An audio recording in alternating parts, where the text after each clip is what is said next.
दिव्य निवास के शांत क्षेत्रों में सती नामक एक सुंदर और गुणी देवी रहती थी। वह राजा दक्ष की प्यारी बेटी थी, जो एक शक्तिशाली शासक था जो अपनी समृद्धि और भव्यता के लिए जाना जाता था। इस वीडियो में आप समझेंगे सती का आत्मदाह हिंदू धर्म में भक्ति और बलिदान के विषयों से कैसे संबंधित था। आप देख रहे हैं सीक्रेट्स ऑफ सनातन। वीडियो में आगे बढ़ाने से पहले हमारे चैनल को सब्सक्राइब अवश्य करें और बेल आइकॉन जरूर दबाएं ताकि ऐसी ही खास जानकारी आपको हमेशा प्राप्त होती रहे।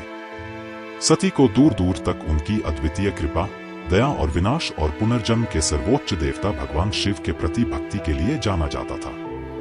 भगवान शिव के लिए सती का प्रेम गहरा और अटूट था। उन्होंने उनकी भव्यता की कहानियां सुनी थी और हिमालय की चोटियों के बीच में उनकी खोज की थी, जहां वे गहरे ध्यान में रहते थे। उनकी दिव्य उपस्थिति से मंत्रमुग्ध होकर और उनकी तपस्वी जीवन शैली से मोहित होकर सती जानती थी कि उसे भगवान शिव में अपना सच्चा प्रेम मिल गया है। अपने पिता दक्ष की अस्वीकृति के बावजूद सती ने अपने शाही सुख सुविधाओं का त्याग कर दिया और भगवान शिव के प्रति समर्पित पत्नी के रूप में एक साधारण जीवन जीने का विकल्प चुना। साथ में वे कैलाश पर्वत की अलौकिक सुंदरता में रहते थे, जहां नदियां आध्यात्मिक उत्साह से बहती थीं और फूल दिव्य सुगंध से खिलते थे। हालांकि भगवान शिव के लिए राजा दक्ष का तिरस्कार समय के साथ बढ़ता गया। उनका मानना था कि उनकी बेटी ने एक ऐसे देवता से शादी करके गंभीर गलती की थी जो घोर गरीबी और त्याग में रहता था। शिव को सबक सिखाने के लिए दृढ़ संकल्पित राजा दक्ष ने भगवान शिव को छोड़कर सभी देवताओं और दिव्य प्राणियों को आमंत्रित करते हुए एक भव्य यज्ञ करने का निर्णय लिया। अपने पति के प्रति अपने प्रेम और अपने पिता के प्रति अपनी निष्ठा के बीच फटी सती ने भगवान शिव की इच्छा के विरुद्ध यज्ञ में भाग लेने का फैसला किया। जैसे ही वह भव्य सभा में पहुंची, उन्हें एकत्रित मेहमानों की तिरस्कारपूर्ण नजरों और मजाकिया फुसफुसाहट का सामना करना पड़ा। राजा दक्ष ने अपने गर्व और अहंकार से उत्तेजित होकर खुले तौर पर पति की पसंद के लिए सती को फटकार लगाई और सम्मानित सभा के सामने भगवान शिव का अपमान किया। अपने प्रिय भगवान शिव पर फेंके गए अपमान को सहन करने में असमर्थ सती का हृदय दुख और क्रोध से भर गया। वह जानती थी कि उसके पिता का गर्व उसे कभी भी उसकी पसंद को स्वीकार करने की अनुमति नहीं देगा और गहरे एहसास के क्षण में वह अपने उद्देश्य को समझ गई। अपने कोमल गालों से आंसू बहाते हुए सती सभा के सामने खड़ी हो गई।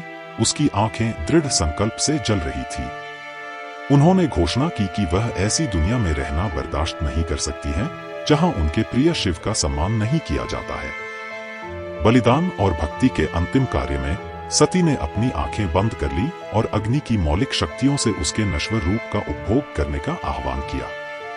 यज्ञ पर एक शांत सन्नाटा छा गया, क्योंकि सती का शरीर आग की लपटों में घिर गया था। उनकी आत्मा भगवान शिव की सृष्टि की शाश्वत अग्नि में विलीन हो गई थी। स्वर्ग दुख से कांप रहा था और देवताओं की आंखों से आंसू गिर रहे थे, क्योंकि वे सती के अंतिम बलिदान को देख रहे थे, जिन्होंने कर्तव्य पर प्रेम, गर्व पर भक्ति को चुना था।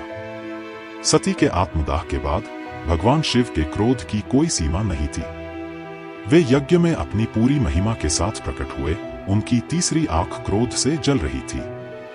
एक जोरदार गर्जना के साथ उन्होंने भव्य सभा को नष्ट कर दिया, जिससे राजा दक्ष विनम्र और वीरान हो गए। जैसे ही यज्ञ के अंगारे रात में फीके पड़ गए, भगवान शिव ने अपनी प्यारी सती के अवशेषों को अपनी बाहों में पाला। उनका दिल दुख से भरा हुआ था। उनके बलिदान में सती प्रेम और भक्ति का अवतार बन गई थी, जो पति और पत्नी, निर्माता और सृष्टि के बीच शाश्वत बंधन का प्रतीक था। और इसलिए कर्तव्य पर प्रेम, गर्व पर भक्ति और स्वयं पर बलिदान को चुनने वाली दिव्य देवी सती की कहानी पूरे ब्रह्मांड में विश्वास और वीरता की एक कालातीत कहानी के रूप में गूंजी। अपने आत्मदाह में सती नश्वर अस्तित्व की सीमाओं को पार कर गई थी। दिव्य विद्या के इतिहास में अंकित एक किंवदंती बन गई थी, जो सच्चे प्रेम और भक्ति के प्रतीक के रूप में हमेशा के लिए अमर हो गई थी।